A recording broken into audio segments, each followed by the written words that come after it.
ბოლო 6 წლის განმავლობაში ერთ ბარელ ნავთობზე $40 ნაკლები ფასი პირველად დაფიქსირდა ფასის ვარდნამდე. ერთი ბარელის ღირებულება $102 შეადგენდა. თუმცა საქართველოში მსოფლიო ბაზარზე ნავთობის 50%-ზე მეტად გაიაფება საწვავის ფასებზე პირდაპირ პროპორციულად არასახულა. სამაგიეროდ მძღოლები ამ დრომდე საქართველოში ყველაზე ეკონომიური საწვავის კომპრესირებული ბუნებრივი გაზის გაძვირებაზე ალაპარაკდნენ. რას უკავშირდება საქართველოში საწვავის ფასების ცვალებადობა მსოფლიო ეკონომიკური პროცესების ზეგავლენა თუ კომპანიებს შორის კარტერული გარიგება. ლანა ძაძამია დეტალებით. მსოფლიო ბაზარზე ნავთობის ფასის კლების ტენდენციის მიუხედავად საქართველოში საწვავის ფასის უმნიშვნელო და ეტაპობრივი 5-დან 44-მდე კლება დაფიქსირდა. 1 ლიტრი ბენზინის ფასი საშუალოდ $1.75-დან $1.99-მდე მერყეობს. მძღოლთა განმარტებით ბენზინზე ფასების კლება უფრო მკაფიო უნდა იყოს. არა დაკლები. რაც შედარებაა ახლა ნავთობთან შედარებით, ხო? იმ ფასებთან შედარებით, კაი, ლარი მაინც უნდა იყოს. ბაზარზე რო დაკლებულია ფასი, ამიტომ ჩვენ თავს უნდა მოიგოს. ბენზინზე ფასების კლების პარალელურად ბუნებრივ აირზე ფასების მატების ტენდენცია შეინიშნება. დღევანდელი მონაცემებით 1 კუბური მეტრი აირის ღირებულება $1.15-დან ლარის და 20 თეთრის ფარგლებში მერყეობს.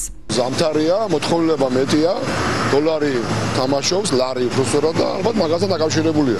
გაძვირდა ხო 10-15 თეთრი. მომხმარებელთა უფლებების დაცვის საზოგადოების ხელმძღვანელი ბექა კემულარია საქართველოში საწვავზე ფასების უმნიშვნელოდ შემცირებას კომპანიებს შორის კარტერული შეთანხმებით ხსნის. საქართველოში საწვავის ფასებს განსაზღვრავს კარტერული შეთანხმება ამ 5 კომპანიას შორის არსებული შეთანხმება, რათა მიიღონ მათ მაქსიმალური მოგება. გაზის ფასმა მოიმატა ორჯერ აგვისტოსსა და დეკემბერში.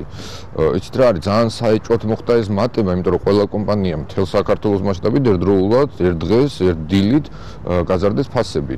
Socar Energy Georgia's წარმომადგენლები ამბობენ, რომ ნავთობზე ფასების კლება მსოფლიო ბაზრის შესაბამისია, რაც შეეხება ბუნებრივ აირს, რომლის ერთადერთი შემომტანი საქართველოში კომპანია Socaria, ფასის მატება აზერბაიჯანში განვითარებული პროცესებით არის განპირობებული.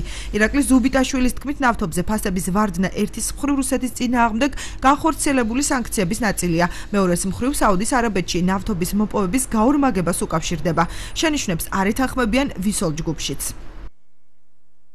შემცირებულმა თანხმა შეადგინა 40 თეთრს. რა მონაცემებზე გაყრდნობით ვარაუდობენ ექსპერტები, რომ უფრო მკვეთრი უნდა იყოს ეს ყველაფერი.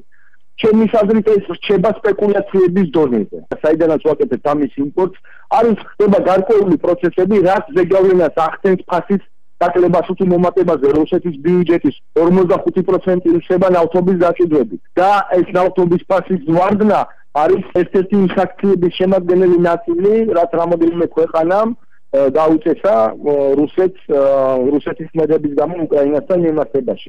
ფასმა უკვე 44-მდე დაიწყო და თუ საერთაშორისო ბაზარზე ფასების შემცირების ტენდენცია კვლავ გაგრძელდება, ის აუცილებლად ადეკვატურად აისახება.